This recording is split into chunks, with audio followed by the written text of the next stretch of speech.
ಆದಿನಾಥ ಸಮಾರಂಭಾಂ ಶಂಕರಾಚಾರ್ಯ ಮಧ್ಯಮಾಂ ಪರಮಾನಂದನಾಥ ಪರ್ಯಂತಾಂ ವಂದೇ ಗುರು ಪರಂಪರಾಂ. ಗುರುಬ್ರಹ್ಮ ಗುರುರ್ವಿಷ್ಣು ಗುರುದೇವೋ ಮಹೇಶ್ವರಃ ಗುರು ಸಾಕ್ಷಾತ್ ಪರಬ್ರಹ್ಮ ತಸ್ಮೈ ಶ್ರೀ ಗುರವೇ ನಮಃ. ಭಜೆ ಶ್ರೀಚಕ್ರ ಮಧ್ಯಸ್ಥಾಂ ದಕ್ಷಿಣೋತ್ತರಯೋ ಸದಾ ಶ್ಯಾಮಾ ವಾರ್ತಾಡಿ ಸಂಸೇವ್ಯಾಂ ಭವಾನೀಂ ಲಲಿತಾಂಬಿಕಾಂ. ಶ್ರೀ ಗುರುಭ್ಯೋ ನಮಃ. ಶ್ರೀ ಮಾತ್ರೇ ನಮಃ. ವನದುರ್ಗಾ ಮಹಾವಿದ್ಯೆ ಬಗ್ಗೆ ಇನ್ನೂ ಕೆಲವೊಂದಷ್ಟು ಮಾಹಿತಿಗಳನ್ನ ಕೊಡಬೇಕು. ಕೆಲವರು ನನಗೆ ಕೇಳಿದ್ರು, ವನದುರ್ಗಾ ಮಹಾವಿದ್ಯೆಯಲ್ಲಿ ಯಾವ ಯಾವ ಮಂತ್ರಗಳಿರುತ್ತೆ, ಮತ್ತೆ ಅದು ಹೇಗಿರುತ್ತೆ, ಅದನ್ನ ಪಾರಾಯಣ ಮಾಡೋದು ಹೇಗೆ, ಇದನ್ನೆಲ್ಲ ಕೇಳಿದ್ರು. ಮಹಾ ಅಂದ್ರೆ ಶ್ರೇಷ್ಠವಾದಂಥದ್ದು ಅಂತ, ವಿದ್ಯೆ ಅಂದ್ರೆ ಸ್ತ್ರೀ ದೇವತೆಗೆ ಸಂಬಂಧಿಸಿದಂತಹ ಮಂತ್ರ ಯಂತ್ರ ತಂತ್ರಗಳನ್ನ ವಿದ್ಯೆ ಅಂತ ಕರಿತೀವಿ.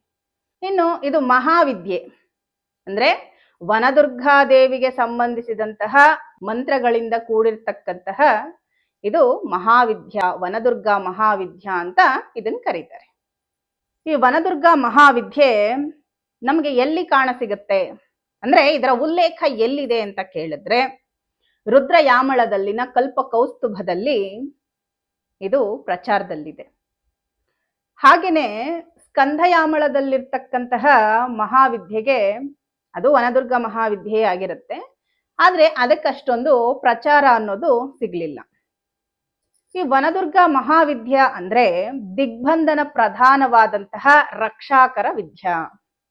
ಇದಕ್ಕೆ ಅರಣ್ಯೇಶ್ವರ ಋಷಿ ಅನುಷ್ಠುಪ್ ಛಂದಸ್ಸು, ವನದುರ್ಗಾ ದೇವತಾ.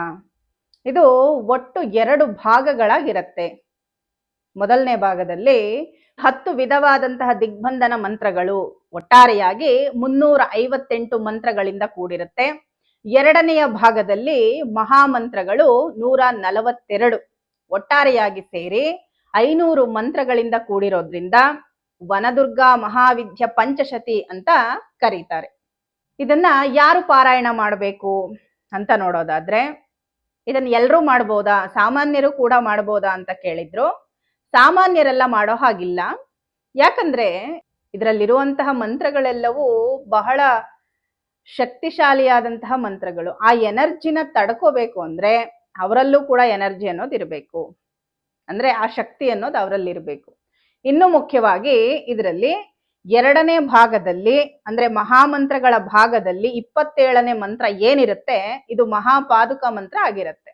ಅಂದ್ರೆ ಪಾದುಕಾ ಮಂತ್ರ ಅಂದ್ರೆ ಶ್ರೀವಿದ್ಯೆಯಲ್ಲಿ ಪೂರ್ಣ ದೀಕ್ಷೆಯ ಸಮಯದಲ್ಲಿ ಪಾದುಕಾ ಮಂತ್ರವನ್ನ ಕೊಡ್ತಾರೆ. ಅಂದ್ರೆ ಅದರಲ್ಲಿ ನಮ್ಮ ಸ್ವಗುರು, ಪರಮಗುರು, ಪರಮೇಷ್ಠಿ ಗುರು, ಈ ಗುರುತ್ರಯರನ್ನ ಸೇರಿಸಿ ನಮಗೆ ಪಾದುಕಾ ಮಂತ್ರ ಅಂತ ಹೇಳಿ ಕೊಡ್ತಾರೆ. ಈ ಪಾದುಕಾ ಮಂತ್ರವನ್ನ ನಾವಲ್ಲಿ ಹೇಳ್ಬೇಕಾಗತ್ತೆ. ಹೇಳ್ಬೇಕು ಅಂದ್ರೆ ಆ ಮಂತ್ರ ಉಪದೇಶವಾಗಿರ್ಬೇಕು. ಹಾಗಾಗಿ ಇದನ್ನ ಶ್ರೀವಿದ್ಯಾ ಪೂರ್ಣ ದೀಕ್ಷಾ ಪರರು ಮಾತ್ರ ಪಾರಾಯಣ ಮಾಡಬೇಕು ಅಂತ ಹೇಳ್ತಾರೆ. ಕೆಲವು ಸಂಪ್ರದಾಯಗಳಲ್ಲಿ ಆ ಜಾಗದಲ್ಲಿ ಗುರುತ್ರಯವನ್ನ ಸೇರಿಸಿ ಕೂಡ ಪಾರಾಯಣ ಮಾಡ್ತಾರೆ ಅಂತ ಕೇಳಿದ್ದೀನಿ, ಆದ್ರೆ ಅದಷ್ಟು ಸವ್ಯವಾದಂತಹ ಪದ್ಧತಿ ಆಗಿಲ್ಲ. ಮತ್ತೆ ಇದರ ಪ್ರಯೋಗವನ್ನ ಯಾರು ಮಾಡಿದ್ರು ಅಂತ ಹೇಳಿದ್ರೆ, ನಾನು ಈ ಹಿಂದೆ ಹೇಳಿದ್ದೇನೆ ಎಷ್ಟೊಂದ್ ಸರಿ, ಆದ್ರೂ ಈ ವಿಡಿಯೋದಲ್ಲಿ ಮತ್ತೆ ಕಂಪ್ಲೀಟ್ ಆಗಿರ್ಲಿ ವನದುರ್ಗಾ ಮಹಾವಿದ್ಯೆಯ ಬಗ್ಗೆ ಅನ್ನೋ ಉದ್ದೇಶದಿಂದ ಮತ್ತೆ ನಾನು ಹೇಳ್ತಾ ಇದ್ದೇನೆ. ಶಂಕರ ಭಗವತ್ಪಾದರ ಜೊತೆಯಲ್ಲಿ ವಾದದಲ್ಲಿ ಸೋತಂತಹ ಮಂಡನ ಮಿಶ್ರ ಅವರು ಸನ್ಯಾಸವನ್ನ ಸ್ವೀಕರಿಸ್ತಾರೆ. ನಂತರ ಅವರ ಪತ್ನಿಯಾದಂಥ ಭಾರತೀ ದೇವಿ ಅವರು ಸಾಕ್ಷಾತ್ತು ಸರಸ್ವತಿಯ ಅಂಶರಾಗಿರ್ತಾರೆ. ನನ್ನ ಕೆಲಸ ಇಲ್ಲಿಗೆ ಮುಗೀತು ಅಂತ ಹೇಳಿ ಅವಳು ತನ್ನ ಸ್ವಸ್ಥಾನಕ್ಕೆ ಹೋಗೋದಕ್ಕೆ ಸಿದ್ಧಳಾಗ್ತಾಳೆ. ಆಗ ಶಂಕರರು ವನದುರ್ಗಾ ಮಹಾವಿದ್ಯೆಯನ್ನ ಪ್ರಯೋಗಿಸಿ ಅವಳನ್ನ ಬಂಧಿಸಿ ಶೃಂಗೇರಿ ಶಾರದಾ ಪೀಠದಲ್ಲಿ ಪ್ರತಿಷ್ಠಾಪನೆ ಮಾಡಿದ್ರು ಅಂತ ಹೇಳ್ತಾರೆ. ಇದು ಪೂರ್ತಿಯಾಗಿ ವೈದಿಕ ಪರವಾದ ಮಂತ್ರವೇ ಆಗಿರುತ್ತೆ. ಇದರ ಲಕ್ಷಣ ಏನು ಅಂತ ನೋಡೋದಾದ್ರೆ, ಬಂಧನ ಪರವಾದಂತಹ ರಕ್ಷಣೆ ಮತ್ತು ಮೋಕ್ಷ ಸಾಧನೆ. ಆದ್ದರಿಂದಲೇ ವನದುರ್ಗಾ ಮಹಾವಿದ್ಯೆಯು ಕೂಡ ಶ್ರೀವಿದ್ಯೆಯಲ್ಲಿ ಒಂದು ಭಾಗವೇ ಆಗಿದೆ. ಇನ್ನು ವನದುರ್ಗಾ ಮಹಾವಿದ್ಯೆಯಲ್ಲಿ ಯಾವ ಯಾವ ಮಂತ್ರಗಳಿದೆ ಅಂತ ನೋಡೋದಾದ್ರೆ, ಇಲ್ಲಿ ನಾನು ಮೊದಲೇ ಹೇಳಿದೆ ಒಟ್ಟಾರೆಯಾಗಿ 500 ಮಂತ್ರಗಳಿಂದ ಕೂಡಿರುತ್ತೆ ಅಂತ. 2 ಭಾಗಗಳಾಗಿರತ್ತೆ ಅಂತಲೂ ಹೇಳಿದೆ. ಮೊದಲನೇ ಭಾಗದಲ್ಲಿ ದಿಗ್ಬಂಧನ ಮಂತ್ರಗಳೆಲ್ಲ ಇರುತ್ತೆ. ಇವಾಗ ನಾನು ಹೇಳ್ತಿರೋದೆಲ್ಲ ಕಲ್ಪಕೌಸ್ತುಭದ ಪ್ರಕಾರ ಇರುತ್ತೆ. ಮೊದಲನೇದಾಗಿ ದಿಗ್ಬಂಧನ ಮಂತ್ರಗಳು. ವಾರಾಹಿ ದಿಗ್ಬಂಧನ, ಇದರಲ್ಲೊಟ್ಟು 16 ಮಂತ್ರಗಳಿರುತ್ತೆ. ವಟುಕ ದಿಗ್ಬಂಧನ, ಇದರಲ್ಲೊಟ್ಟು 19 ಮಂತ್ರಗಳಿರುತ್ತೆ. ಮೂರನೇದಾಗಿ ಸರ್ವಮಂಗಳ ದಿಗ್ಬಂಧನ, 9 ಮಂತ್ರಗಳಿಂದ ಕೂಡಿರುತ್ತೆ. ಚಂಡಿ ದಿಗ್ಬಂಧನ 41 ಮಂತ್ರಗಳಿರುತ್ತೆ. ಕಾರ್ತವೀರ್ಯಾರ್ಜುನ ದಿಗ್ಬಂಧನ 26 ಮಂತ್ರಗಳಿರುತ್ತೆ. ಬ್ರಹ್ಮಾಸ್ತ್ರ ದಿಗ್ಬಂಧನ 14 ಮಂತ್ರಗಳಿರುತ್ತೆ. ರುದ್ರ ದಿಗ್ಬಂಧನ 6 ಮಂತ್ರಗಳಿರುತ್ತೆ. ದೇವತಾ ದಿಗ್ಬಂಧನ 89 ಮಂತ್ರಗಳಿರುತ್ತೆ. ರಾಕ್ಷಸ ದಿಗ್ಬಂಧನ 76 ಮಂತ್ರಗಳಿರುತ್ತೆ. ಶಕ್ತಿ ದಿಗ್ಬಂಧನ 70 ಮಂತ್ರಗಳಿರುತ್ತೆ. ಹೀಗೆ ಒಟ್ಟಾರೆಯಾಗಿ ದಿಗ್ಬಂಧನ ಮಂತ್ರಗಳೇ 358 ಮಂತ್ರಗಳಿರುತ್ತೆ. ಎರಡನೇ ಭಾಗದಲ್ಲಿ ದುರ್ಗಾ ಪಂಚಾಕ್ಷರಿಯಿಂದ ಪ್ರಾರಂಭವಾಗಿ ನಂತರ ದುರ್ಗಾ ಮಾಲಾ ಮಂತ್ರಗಳು, ಕಾಮರಾಜ ಮಂತ್ರಗಳು, ರಾಮ ಮಂತ್ರ, ವಿಷ್ಣು ಮಂತ್ರ, ವಾಸುದೇವ, ಹಯಗ್ರೀವ, ಸುದರ್ಶನ, ಗಾಯತ್ರಿ, ನಾರಾಯಣ, ಗೋಪಾಲ ಮಂತ್ರ, ದಶಾಕ್ಷರಿ, ಪಂಚಾಕ್ಷರಿ, ಅಘೋರ, ಶರಭಸಾಳುವ, ದಕ್ಷಿಣಾಮೂರ್ತಿ, ಮೃತ್ಯುಂಜಯ, ಇನ್ನು 27ನೇ ಮಂತ್ರವೇ ಮಹಾಪಾದುಕಾ ಮಂತ್ರ. ಇದರಲ್ಲಿ ಜ್ವರ ಕಡಿಮೆಯಾಗೋದಕ್ಕೂ ಕೂಡ ಮಂತ್ರ ಇರುತ್ತೆ. ಇನ್ನು ಪ್ರಸೂತಿಗೂ ಮಂತ್ರ ಇರುತ್ತೆ. ಬಹಳ ಕಾಲದವರೆಗೂ ಮಳೆ ಬರಲಿಲ್ಲ ಅಂದ್ರೂ ಇದರ ಪಾರಾಯಣ ಮಾಡೋದ್ರಿಂದ ಮಳೆ ಬರುತ್ತೆ ಅಂತಲೂ ಕೂಡ ಹೇಳ್ತಾರೆ. ಇದರಲ್ಲಿ ಶತ್ರು ನಾಶಕ್ಕಾಗಿ ಬಹಳಷ್ಟು ಮಂತ್ರಗಳು ಇರುತ್ತೆ. ವಾಂಚ ಕಲ್ಪಲತಾಂಬ ಮಂತ್ರಗಳಿರುತ್ತೆ. ಪ್ರತ್ಯಂಗಿರ ಕೃತ್ಯಗಳಿರುತ್ತೆ. ಸರ್ವದೇವತಾ ಗಾಯತ್ರಿ ಮಂತ್ರ ಇರುತ್ತೆ. ಗರ್ಭಶೂಲ ನಿವಾರಣೆಗೆ, ವಿಷಹರ, ಅಗ್ನಿಬಾಧ ಪ್ರಶಮನಕ್ಕೆ, ದುಸ್ವಪ್ನ ಶಾಂತಿಗೆ, ಸರ್ವಾರಿಷ್ಟ ನಿವಾರಣೆಗೆ, ಅಪಮೃತ್ಯುಹರಕ್ಕೆ, ಕಾರ್ಯ ಸಾಧನೆಗಾಗಿ ಒಟ್ಟಾರೆಯಾಗಿ 139 ಮಂತ್ರಗಳನ್ನ ಹೇಳಿ ಕೊನೆಯಲ್ಲಿ 3 ಶಾಂತಿ ಮಂತ್ರಗಳನ್ನ ಹೇಳ್ತಾರೆ. ಇಲ್ಲಿ ಕೆಲವು ಮಂತ್ರಗಳು ವಿಲೋಮದಲ್ಲಿರ್ತವೆ. ಇದರಲ್ಲಿ 46ನೇ ಮಂತ್ರ ವನದುರ್ಗ, ಇದು ಅನುಲೋಮದಲ್ಲಿರುತ್ತೆ. 47ನೇ ಮಂತ್ರ ವಿಲೋಮದಲ್ಲಿರುತ್ತೆ.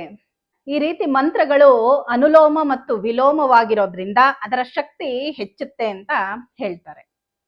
ಇಲ್ಲಿ ಸಣ್ಣ ಅನುಮಾನ ಬರುತ್ತೆ. ಈ ಮಹಾವಿದ್ಯೆಯನ್ನ ಒಂದೇ ದಿನ ಒಂದಕ್ಕಿಂತಲೂ ಹೆಚ್ಚು ಬಾರಿ ಪಾರಾಯಣ ಮಾಡಬಹುದಾ?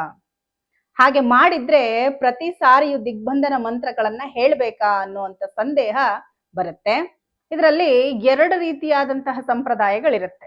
ಮೊದಲನೇದು, ಪಾರಾಯಣ ಮಾಡಿದ ಪ್ರತಿ ಸಾರಿಯೂ ದಿಗ್ಬಂಧನ ಮಂತ್ರಗಳ ಜೊತೆಯಲ್ಲೇ 500 ಮಂತ್ರಗಳನ್ನ ಓದುವುದು ಕೆಲವೊಂದು ಪ್ರಾಂತ್ಯಗಳಲ್ಲಿ ಪ್ರಚಾರದಲ್ಲಿರುತ್ತೆ. ಆದ್ರೆ ಸಾಮಾನ್ಯವಾಗಿ ಮಹಾವಿದ್ಯೆಯನ್ನ ದಿನಕ್ಕೆ ಒಂದಕ್ಕಿಂತಲೂ ಹೆಚ್ಚು ಬಾರಿ ಪಾರಾಯಣ ಮಾಡುವಾಗ ದಿಗ್ಬಂಧನ ಮಂತ್ರಗಳನ್ನ ಪ್ರಾರಂಭದಲ್ಲಿ 1 ಸಾರಿ ಹೇಳ್ಕೊಂಡ್ರೆ ಸಾಕಾಗತ್ತೆ. ಇನ್ನು ಮಿಕ್ಕಂತಹ ಮಹಾಮಂತ್ರಗಳನ್ನ ಮಾತ್ರ ಎಷ್ಟು ಸಾರಿ ಆದ್ರೂ ಪಾರಾಯಣ ಮಾಡಬಹುದು. ಇನ್ನು ದಿಗ್ಬಂಧನ ಮಂತ್ರಗಳು 358 1 ಸಾರಿ ಪಾರಾಯಣ ಮಾಡಿ ಇನ್ನು ದಿನಕ್ಕೆ 142 ಮಹಾಮಂತ್ರಗಳನ್ನು ಮಾತ್ರ ಓದಬಹುದು. ಇಂತಹ ಸಮಯದಲ್ಲಿ ನಾವು ಅವರವರ ಗುರು ಸಂಪ್ರದಾಯವನ್ನ ಮಾತ್ರ ಅನುಸರಿಸಬೇಕಾಗತ್ತೆ. ಅವರ ಗುರುಗಳ ಆದೇಶದ ಮೇಲೆ ಅವರು ಪಾರಾಯಣವನ್ನ ಮಾಡ್ಕೊಂಡು ಹೋಗ್ಬೋದು. ಇನ್ನು ಈ ವನದುರ್ಗಾ ಮಹಾವಿದ್ಯೆಗೂ ಕೂಡ ಪೂರ್ವಾಂಗ ಉತ್ತರಾಂಗ ಮಂತ್ರಗಳಿರುತ್ತೆ.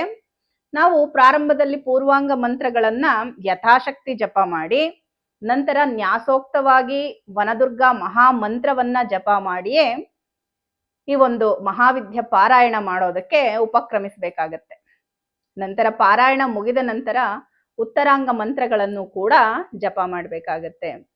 ಇದು ವನದುರ್ಗಾ ಮಹಾವಿದ್ಯೆಯ ಬಗ್ಗೆ ಸಂಕ್ಷಿಪ್ತವಾದಂತಹ ಮಾಹಿತಿ. ಇದು ನನ್ನ ಗುರುಗಳು ನನಗೇನು ಹೇಳಿದ್ರೋ ಅದನ್ನ ನಾನು ಹೇಳಿದ್ದೇನೆ. ಆಸಕ್ತಿ ಇರೋರು ಇನ್ನೂ ಹೆಚ್ಚಿನ ವಿಷಯ ಅಂದ್ರೆ ಇದರಲ್ಲಿ ಯಾವ್ಯಾವ ಮಂತ್ರಗಳಿದೆ ಅದನ್ನ ಪಾರಾಯಣ ಮಾಡಿ ಕೂಡ ನೀವು ವಿಡಿಯೋ ಹಾಕಿ ಅಂತ ಹೇಳೋದಾದ್ರೆ ಖಂಡಿತ ನಾನು ಮುಂದೆ ಬರ್ತಕ್ಕಂತಹ ದಿನಗಳಲ್ಲಿ ಅದರ ಒಂದು ಪ್ರಯತ್ನವನ್ನು ಕೂಡ ನಾನು ಮಾಡ್ತೇನೆ. ಆಸಕ್ತರಿಗೆ ಉಪಯೋಗವಾಗ್ಲಿ ಅನ್ನೋ ಉದ್ದೇಶದಿಂದ ಮಾತ್ರ. ಲೋಕ ಸಮಸ್ತ ಸುಖಿನೋ ಭವಂತು, ಸಮಸ್ತ ಸನ್ಮಂಗಳಾನಿ ಭವಂತು.